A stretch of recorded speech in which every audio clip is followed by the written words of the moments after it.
My name is Becky Wentzell, and I was the first coordinator of Stops to Violence when we were the Provincial Partnership Committee on Family Violence. I spent 7 years working at Stops to Violence and traveled all across the province, and part of my role was to build an inclusive provincial committee as well as provide support and information at local levels so that they could develop their too committee at the local level. Why was STOPS started? STOPS was started because it was recognized that when we were working in the area of violence against women, we were doing it in a piecemeal way. And we didn't have conversations with other people doing the work as well. And we were feeling like what we were doing was putting Band-Aids on, but not having really good, deep conversation and planning. The concept came from one of our peers going off to a justice conference in Alberta, and Deanna Lies Henry to be exact, and she came back after that conference and was quite sparked that she felt like, oh my goodness, they had all the key players at the table. This would make such a difference to our work in Saskatchewan.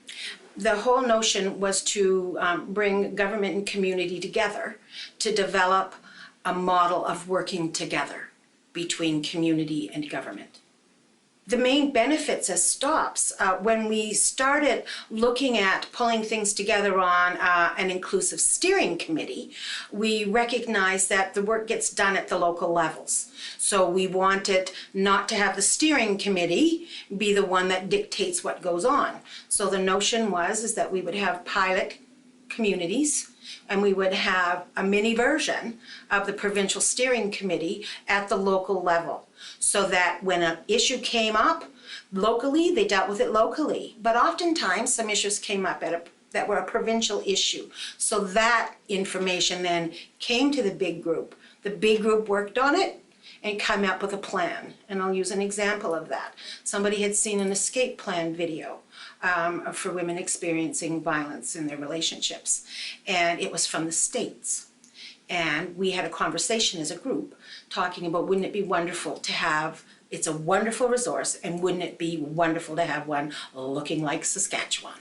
So when we had, and that was a provincial issue, so it was something that we could utilize across the province. So the committee made a commitment to do that. And we sought funding and created the How Then Shall We Live video and manual. I'm working at the Regina Burke Preparation Center, and what I see there is the partnerships and the fact that there's community that know that we're one organization and we need one another.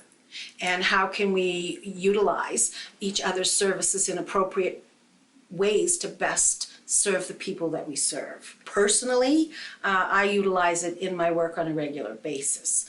The whole need that if you're going to do something, the more information you have, the more pieces of the puzzle that you put together, the better outcomes you have.